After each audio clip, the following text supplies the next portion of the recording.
ಪ್ರೀತಿ ಮಾಡಬೇಕಾದ್ರೆ ಎಲ್ಲವೂ ಚೆನ್ನಾಗಿತ್ತು, ಸುಂದರವಾಗಿತ್ತು, ನನಗೆ ನೀನು ನಿನಗೆ ನಾನು ಅಂತಿದ್ದಂಥವ್ರು ಮದುವೆ ಆಗ್ತಾರೆ. ಆದರೆ ಮದುವೆಯಾದ 6 ತಿಂಗಳಿಗೆ ನಾನೊಂದು ತೀರ ನೀನೊಂದು ತೀರ, ನೀನು ನನಗೆ ಯಾರು ಅಂತ ಗೊತ್ತೇ ಇಲ್ಲ ಅನ್ನುವಷ್ಟರ ಮಟ್ಟಕ್ಕೆ ಈ ಒಂದು ಮದುವೆ ಕತೆ ಬಂದು ನಿಂತಿದೆ. ಆತ ಹೇಳ್ಕೊಳ್ಳೋಕೆ ಧಾರಾವಾಹಿಗಳಲ್ಲಿ ನಟಿಸ್ತಾ ಇದ್ದಂಥವನು, ರೀಲಲ್ಲಿ ಹೀರೋ ಆಗಿದ್ದಂಥವನು ರಿಯಲಲ್ಲಿ ವಿಲನ್ ಆಗಿದ್ದಾನೆ ಈ ಹೆಣ್ಣುಮಗಳ ವಿಚಾರದಲ್ಲಿ. ಯಾರಾಕೆ ಮತ್ತು ಆತ ಯಾರು, ಏನಾಯಿತು, ಇದೆಲ್ಲದಕ್ಕೆ ಸಂಬಂಧಪಟ್ಟಂತೆ ಆಕೆ ನಮ್ಮ ಜೊತೆ ಸ್ಟುಡಿಯೋದಲ್ಲಿದ್ದಾರೆ, ಮಾತನಾಡಿಸ್ತಾ ಹೋಗೋಣ. ಇದೇ ಹೊತ್ತಿನ ವಿಶೇಷ ಗಡಿಬಿಡಿ ಗಂಡ. ನಾನು ವಿದ್ಯಾ ಮಲ್ನಾಡ್. ಗಡಿಬಿಡಿ ಗಂಡ ನೀನು ಚಿನ್ನ ನಿನ ಕೈ.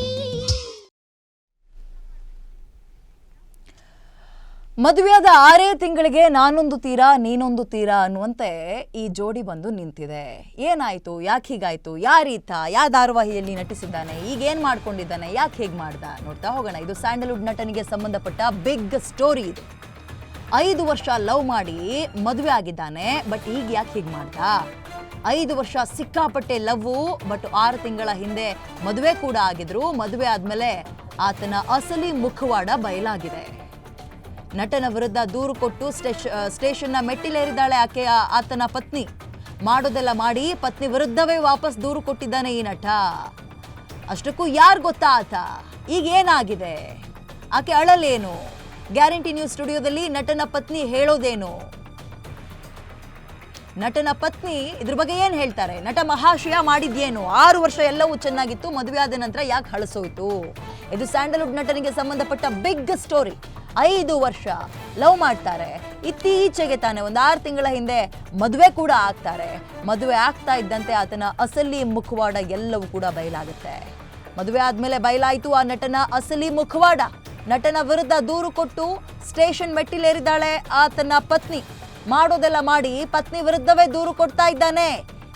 ಈ ತರ ಆತ ಬದಲಾಗೋದಕ್ಕೆ ಕಾರಣ ಏನು, ಈಗೇನಾಯ್ತು, ಅಷ್ಟಕ್ಕೂ ಯಾರು ಗೊತ್ತಾ ನಟ. ಗ್ಯಾರಂಟಿ ನ್ಯೂಸ್ ಸ್ಟುಡಿಯೋದಲ್ಲಿ ನಟನ ಪತ್ನಿ ಏನ್ ಹೇಳ್ತಾರೆ, ಹೇಳ್ತಾ ಹೋಗೋಣ.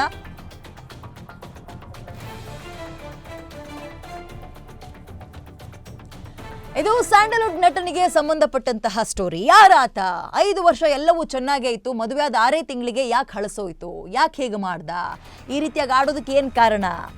ಇದು ಲಕ್ಷ್ಮೀ ನಿವಾಸ ಸೀರಿಯಲ್ ನಟ ಮಿಥುನ್ ಕುಮಾರ್ನ ಕಹಾನಿ.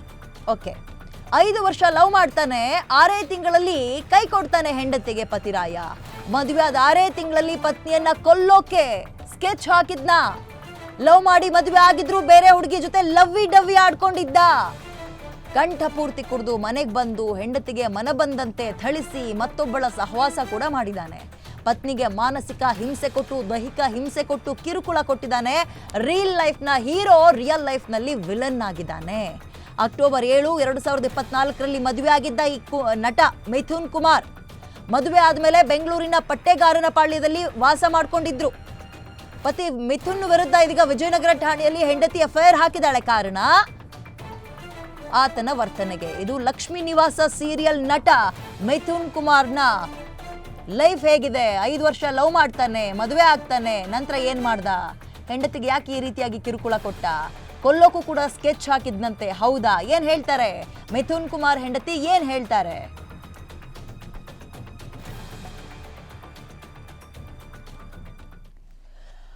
ಮದುವೆಯಾದ 6 ತಿಂಗಳಿಗೆ ಸಂಬಂಧ ಎಲ್ಲ ಹಳಸೋಗುತ್ತೆ. ಕಾರಣ ಏನು, ಈಗ ಮಿಥುನ್ ಕುಮಾರ್ ಯಾರು ಅನ್ನುವಂಥದ್ದನ್ನು ಈಗ ಆಲ್ರೆಡಿ ನೀವು ನೋಡಿದಿರಿ. ಲಕ್ಷ್ಮೀ ನಿವಾಸ ಅನ್ನುವಂತಹ ಧಾರಾವಾಹಿಯಲ್ಲಿ ನಟನೆ ಕೂಡ ಮಾಡಿದ್ದ. ಪ್ರೀತಿಸಿ ಮದುವೆ ಆಗ್ತಾರೆ, ಬಟ್ ಈಗ ನಾನೊಂದು ತೀರ ನೀನೊಂದು ತೀರ ಅನ್ನೋದಷ್ಟೇ ಅಲ್ಲ, ಹೆಂಡತಿಗೆ ಮನ ಬಂದಂತೆ ಥಳಿಸಿದಾನೆ, ಮನೆಗೆ ಪ್ರತಿನಿತ್ಯ ಕುಡ್ಕೊಂಡು ಬರ್ತಾ ಇದ್ದ. ಅದಷ್ಟೂ ಸಾಲದು ಅಂತ ಬೇರೊಬ್ಬಳ ಸಹವಾಸ ಕೂಡ ಮಾಡಿದ್ದಾನಂತೆ. ಜೊತೆಗೆ ಹೆಂಡತಿ ಪೊಲೀಸ್ ಸ್ಟೇಷನ್ ಮೆಟ್ಟಿಲೇರಬೇಕು, ಇಷ್ಟೆಲ್ಲ ಆಗ್ತಾ ಇದ್ದಂತೆ. ಬಟ್ ಆಕೆಯ ಜೊತೆ ಸೇರ್ಕೊಂಡು, ಅಂದ್ರೆ ಇನ್ನೊಬ್ಬಳ ಜೊತೆ ಸೇರ್ಕೊಂಡು ಹೆಂಡತಿಗೆ ಮತ್ತೆ ಟಾರ್ಚರ್ ಕೊಡುವಂತಹ ಪ್ರಯತ್ನ ಆತ ಮಾಡಿದಾನೆ ಅನ್ನುವಂತಹ ಅಳಲು ತೋಡ್ಕೊಂಡು ಗ್ಯಾರಂಟಿ ನ್ಯೂಸ್ ತನಕ ಹೆಣ್ಮಗಳು ಬಂದಿದ್ದಾಳೆ. ಆಕೆನ ಮಾತನಾಡಿಸುವ ಪ್ರಯತ್ನ ಮಾಡ್ತೀನಿ. ಆ್ಯಂಡ್ ಗೌಪ್ಯತೆಯನ್ನು ಕಾಪಾಡುವ ಹಿನ್ನೆಲೆಯಲ್ಲಿ ಆಕೆಯ ಹಿತದೃಷ್ಟಿಯಿಂದ ಆಕೆಯ ಹೆಸರನ್ನು ಬದಲಾಯಿಸಿ ನಾನಿಲ್ಲಿ ಮಾತನಾಡಿಸ್ತಾ ಹೋಗ್ತೀನಿ. ಎಸ್, ನಮಸ್ತೆ ಅಮ್ಮ, ಕಾರ್ಯಕ್ರಮಕ್ಕೆ ಸ್ವಾಗತ. ನಾನು ಹೇಳಿದೆ ನಿಮ್ಮ ಗೌಪ್ಯತೆ ಕಾಪಾಡುವ ಹಿನ್ನೆಲೆಯಲ್ಲಿ ಅಂತ. ಸೊ ನಾನು ಯಾವುದೋ ಒಂದು ಹೆಸರಲ್ಲಿ ಕರೆದಿರ್ತೀನಿ ನಿಮ್ಮನ್ನು, ಕಾವ್ಯ ಅಂತಲೇ ಮಾತಾಡಿಸ್ತೀನಿ. ಹೇಗಿದ್ದೀರಿ ಕಾವ್ಯ? ಚೆನ್ನಾಗಿದ್ದೀನಿ. ಓಕೆ, 11 ಗಂಟೆಗೆ ಬರಬೇಕಿತ್ತು, ಲೇಟಾಗಿ ಬಂದ್ರಿ. ರೀಸನ್ ಏನು? ರೀಸನ್ ಏನಂದರೆ ಅಲ್ಲಿ ಮಹಾಸತಿ ಗೌಡ ಅಲ್ಲಿ ಹೋಗಿ ನನ್ನ ಬಗ್ಗೆ ಪಿಟಿಷನ್ ಹಾಕಿದ್ದಾಳೆ. ಪ್ಲಸ್ ಮಿಥುನು ಹಾಕಿದ್ದಾರೆ. ಅವರು ಮಹಾಸತಿ ಗೌಡ ಅಂತ ನನ್ನ ಹಸ್ಬೆಂಡ್ ಯಾರ ಜೊತೆ ರಿಲೇಷನ್ ಅಲ್ಲಿ ಇದ್ದಾರೆ. ಸೊ ಅವರಿಬ್ರು ಇವಾಗ ಇಬ್ರದ್ದು ಪ್ಲಾನು. ಇವಾಗ ನನ್ನ ಎಲ್ಲ ಕಡೆ ಈ ತರ ನಾನು ಇವಾಗ ನ್ಯೂಸ್ ಅಲ್ಲಿ ಹಾಕ್ತಾ ಇದ್ದೀನಿ ಅಂದ್ರೆ ನನಗೆ ನ್ಯಾಯ ಬೇಕು ಅಂತ ನಾನು ಹಾಕ್ತಾ ಇದ್ದೀನಿ. ಯಾಕೆಂದ್ರೆ ನನ್ನ ಜೊತೆ ನಾನು ತುಂಬಾ ಸಫರ್ ಪಟ್ಟಿದ್ದೀನಿ, ಅದಕ್ಕೆ ಎಲ್ಲ ಕಡೆ ಹಾಕ್ತಾ ಇದ್ದೀನಿ. ಅದಕ್ಕೋಸ್ಕರ ಅವರು ಆವಾಗ ನನ್ನ ರೆಡ್ ಅನ್ನಲ್ಲಿ ಸಿಕ್ಕಾಕೊಂಡು ಅವ್ರ ಮನೆ ಹತ್ರ ನಾನೇ ನೋಡ್ತಾ ಇದ್ದೀನಿ ನನ್ನ ಹಸ್ಬೆಂಡ್ ಮನೆಗೆ ನುಗ್ಗುತ್ತಾ ಇದ್ದಾನೆ. ಅವ್ರ ಮನೆಗೆ ಹೋಗಿದ್ದಾರೆ, ಅವ್ರ ಮನೆಗೆ ಕರ್ಕೊಂಡಿದ್ದಾರೆ. ಅದಕ್ಕೆ ಕನ್ಫರ್ಮೇಷನ್ ತೊಗೊಂಡೇ 112ಗೆ ಕಾಲ್ ಮಾಡಿದ್ದಾರೆ. 112ಗೆ ಕಾಲ್ ಮಾಡಿಬಿಟ್ಟು ಪೊಲೀಸ್ ಅವ್ರನ್ನ ಕರೆಸಿ ಆ ಒಳಗಡೆ ಎಲ್ಲ ಇದು ಮಾಡಿ, ಬಟ್ ಒಳಗಡೆ ನುಗ್ಗಕ್ಕೆ ಬಿಟ್ಟಿಲ್ಲ ನನಗೆ. ಪೊಲೀಸ್ ಅವ್ರನ್ನ ರಿಕ್ವೆಸ್ಟ್ ಮಾಡಿದ್ರೆ ಪೊಲೀಸ್ ಅವರು ಅಲ್ಲೇ ಅಲ್ಲೇ ಡೋರ್ ಹತ್ರನೇ ನಿಂತ್ಕೊಂಡು ಸರಿ ನೀನು ಸಂತೋಷಗೆ ಒಂದು 5 ಮಿನಿಟ್ಸ್ ನೋಡ್ಕೊಡಿ. ಯಾಕೆಂದರೆ ಆ ಹುಡುಗಿ ಒಬ್ಬರೇ ಇರ್ತಾರೆ. ಪೊಲೀಸ್ ಅವ್ರು ಹೇಳಿದ್ರು ಯಾಕೆ ನೋಡ್ತಾ ಇದ್ದೀರಲ್ಲ, ಆ ಹುಡುಗಿ ಒಬ್ಬರೇ ಇದೆ, ನಿನ್ನ ಗಂಡ ಸಹನೂ ಒಳಗಡೆ ಮುಚ್ಚಿ ಕುತ್ಕೊಂಡ್ಬಿಟ್ಟಿದ್ದಾನೆ. ಸೊ ನನಗೆ ಇವಾಗ ನಾವು ಜೆಂಟ್ಸ್ ಅಲ್ವಾ, ಒಳಗಡೆ ಹೋಗೋಕ್ಕೆ ನಮಗೆ ಆಗಲ್ಲ. ಸೊ ಹೋಗಿ ಅಟ್ಲೀಸ್ಟ್ ನೀವು ಸಂತೋಷಕ್ಕೆ ನೋಡ್ಕೊಂಡು 5 ನಿಮಿಷ ಜಾಸ್ತಿ ಹುಡ್ಕೋಕ್ಕಾಗಲ್ಲ ಅಂದರೆ ಜಸ್ಟ್ 5 ಮಿನಿಟ್ಸ್ ನಾನು ಹೋಗಿ ಇವಾಗ ಯಾರು ಮ್ಯಾಮ್ ಅಪರಾಧಿ ಇದ್ರೆ ನಿಂತ್ಕೊಳ್ಳಲ್ಲ ಇದ್ರೆ ಕಡೆ. ಅವನು ವಾಡ್ರೂಮಲ್ಲಿ ಹೋದ ನಾನು ನೋಡಿದೆ, ಕಣ್ಣಿದ್ದೆ ನೋಡಿದ್ದೀನಿ. ಸರ್ಗೆ ರಿಕ್ವೆಸ್ಟ್ ಮಾಡಿದೆ, ಸರ್ ಒಂದು 10-15 ದಿವಸ ಟೈಮ್ ಕೊಡಿ ಸರ್, ನಾನೇ ಕರ್ಕೊಂಡು ಅವ್ರು ಲೇಡೀಸ್ ಅಲ್ವಾ, ನಾನು ಲೇಡೀಸ್ ಅಲ್ಲ, ನನ್ನ ಗಂಡ ಒಳಗಡೆ ಇದ್ದಾನೆ, ನಾನು ಕರ್ಕೊಂಬರ್ತೀನಿ ಅಂತ ಹೇಳಿದ್ದಕ್ಕೆ ಇಲ್ಲ ಆ ಥರ ಪರ್ಮಿಷನ್ ಕೊಡೋಕ್ಕಾಗಲ್ಲ, ನೀವು ಕೇಳ್ತಾ ಇದ್ದೀರಾ ಅಂದರೆ ಅಲ್ಲೇ ಡೋರ್ ಹತ್ರನೇ ಅವರು ನಿಂತಿದ್ದಾರೆ. ನಾನು ಹೋಗಿ ಜಸ್ಟ್ 5 ಮಿನಿಟ್ಸ್ ಮೇಡಮ್, ಇವಾಗ 5 ಮಿನಿಟ್ಸಲ್ಲಿ ನಾನು ಟೆನ್ಷನಲ್ಲಿ ಇರ್ತೀನಿ, ನಾನೇನಂತ ನೋಡ್ತೀನಿ, ಏನು ನೋಡಿಲ್ಲ, ಜಸ್ಟ್ ನೋಡಿಕೊಂಡು ಅವ್ರ ಹತ್ರ ರಿಕ್ವೆಸ್ಟ್ ಮಾಡಿದೆ. ಮತ್ತು ಅವ್ರೇನು ಹೇಳಿದ್ರು ಅಂದರೆ ನಡೀರಿ ಜ್ಞಾನಭಾರತಿ ಪೊಲೀಸ್ ಸ್ಟೇಷನ್ಗೆ ಕಂಪ್ಲೇಂಟ್ ಕೊಡಿ, ನಾವು ಇದಕ್ಕೆ ಏನು ಸ್ಟೆಪ್ ಬೇಕೋ ನಾವು ತೊಗೊತೀವಿ ಅಂತ. ಸರಿ ಸರ್ ಆಯಿತು ಅಂತ ಇದು ಮಾಡಿದೆ. ಸೊ ಇವಾಗ ಲೇಟ್ ಐತೆ ಅಂತ ಸೊ ಲೇಟ್ ಐತೆ ಅಂತಕ್ಕೆ ಅಂದರೆ ಅದು ಆಗಿರೋದು ಆವಾಗ ತುಂಬಾ ಒಂದು 30th ಏನಾಗಿತ್ತು. ಸೊ ಆವಾಗ ಆಗಿರೋದು ನಾನು ಹೇಳಿದೆ ನಿನಗೆ ಅಷ್ಟು ಇದ್ರಿಂದ ನೀನು ಆವಾಗ ಹೋಗಿ ಕಂಪ್ಲೇಂಟ್ ಕೊಡ್ಬೋದಿತ್ತು ಅದೇ ಟೈಮಲ್ಲಿ. ಅಕಸ್ಮಾತ್ if I am wrong, so ನೀನು ಹೋಗಿ ನಾನು ಹೇಳಿದ್ದು ಕೂಡ ನಮ್ಮ ಪೊಲೀಸ್ ಹತ್ರನೂ ಹೇಳಿದ್ದಾರೆ, ಸರ್ FIR ಇದೆಯಾ, ಕೇಳಿದ ತಕ್ಷಣ ಮಿಥುನ್ ಇದ್ದಾನೆ ಅಂತ ನಿಮ್ಮ ಹತ್ರ FIR ಇದೆಯಾ ಅಂತ ಕೇಳ್ತಾ ಇದ್ದಾಳೆ. ಪೊಲೀಸ್ ಅವ್ರಿಗೆ ಕೇಳ್ತಾ ಇದ್ದಾರೆ ನಿಮ್ಮ ಹತ್ರ FIR ಇದೆಯಾ ಅಂತ ಕೇಳ್ತಾ ಇದ್ದಾಳೆ. ನನಗೆ ಈಗ ಫಸ್ಟ್ ಇಂದ ಡೀಟೇಲ್ಡ್ ಆಗಿ ಹೇಳಿ, ಏನಾಯ್ತು, ನೀವು ಯಾವಾಗ ಮದುವೆ ಆದ್ರಿ, ಹೇಗೆ ಪರಿಚಯ ಆಯ್ತು? ಸರ್ ಮ್ಯಾಮ್ ನಾನು ಆ್ಯಕ್ಚುಲಿ ಫ್ರೆಂಡ್ ಆಗಿ 6 ಇಯರ್ ಇದ್ದೆ. ಓಕೆ. 1 ಇಯರ್ ಫ್ರೆಂಡ್ ಆಗಿ ಇದ್ವಿ. ಆಮೇಲೆ ಹಾಗೆ ಆಯಿತು ನಾನು ನಿಮ್ಗೆ ಇಷ್ಟಪಡ್ತಾ ಇದ್ದೀನಿ ಅಂತ ಇದು ಮಾಡಿಕೊಂಡು ಓಕೆ ರಿಲೇಷನಲ್ಲಿ ಬಂದ್ವಿ.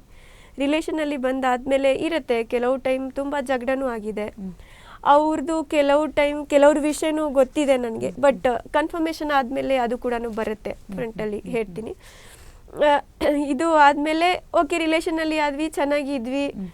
ಕೆಲವು ಟೈಮ್ ಜಗಳ ಕೂಡ ಆಗಿದೆ, ಬಟ್ ಅವ್ರು ನನ್ಗೆ ಬಿಟ್ಕೊಟ್ಟಿಲ್ಲ, ನಾನು ಅವ್ರಿಗೆ ಬಿಟ್ಕೊಟ್ಟಿಲ್ಲ. ಯಾಕೆಂದರೆ ಕೆಲವು ಟೈಮ್ ನಾನೇ ಕಲಿಸಿದ್ದೀನಿ, ಬೇಡ ನೀವು ಹೋಗಿ ಯಾಕೆ ಸೆಟ್ ಆಗಲ್ಲ, ಇನ್ನು 1-2 ಇಯರ್ಸ್ ಅಲ್ವಾ ಹೋಗಿ ಅಂತ ನನಗೆ ಕಲಿಸಿದಾಗ ಅಕಸ್ಮಾತ್ ನಿನಗೆ ಬಿಡ ಇಂಟೆನ್ಷನ್ ಇತ್ತು ಅಂದರೆ ಎಷ್ಟು ದೂರ ನನ್ನ ಜೊತೆ ಆಟ ಆಡ್ಬಾರ್ದಿತ್ತು, ಅದೇ ಆ ಟೈಮಲ್ಲಿ ಬಿಟ್ಟು ಹೋಗ್ಬೋದಿತ್ತು. ಎಷ್ಟೊಂದು ಟೈಮ್ ಕೊಟ್ಟಿದ್ದೆ, ಎಷ್ಟೊಂದು ಸಲ ಕಲಿಸಿದ್ದೀನಿ ಮ್ಯಾಮ್ ನಾನೇ. ಅವ್ರನ್ನ ಹುಡುಗಿರವ್ರ ಹತ್ರ ಮಾತಾಡೋವಾಗ ನನಗೆ ಕೆಲವರು ಟೈಮ್ ಅದು ಚೆನ್ನಾಗಿ ಅನಿಸ್ತಾ ಇರಲಿಲ್ಲ. ಅಂದರೆ ಬ್ಲಾಕ್ ಮಾಡ್ತಿದ್ದೆ ಅಂದರೆ ಅವ್ರ ಆಫೀಸಿಂದ ಎಲ್ಲರ ಕೈಯಿಂದ ಕಾಲ್ ಮಾಡಿಸೋದು, ನನ್ನ ಹುಡುಗಿ ಬ್ಲಾಕ್ ಮಾಡಿದ್ದಾರೆ ಮಾತಾಡಿಸಿ ಅಂತ. ಅವ್ರ ಆಫೀಸ್ ಕಡೆ ಕೆಲವ್ರದ್ದು ನಂಬರ್ ಇದೆ ಇವತ್ತು ಅಂದ್ರೆ ಇದೇ ಕಾರಣಕ್ಕೆ. ಹುಡುಗನ ಹೆಸರು ಮಿಥುನ್ ಕುಮಾರ್. ನಮ್ಮ ಹೆಸರು.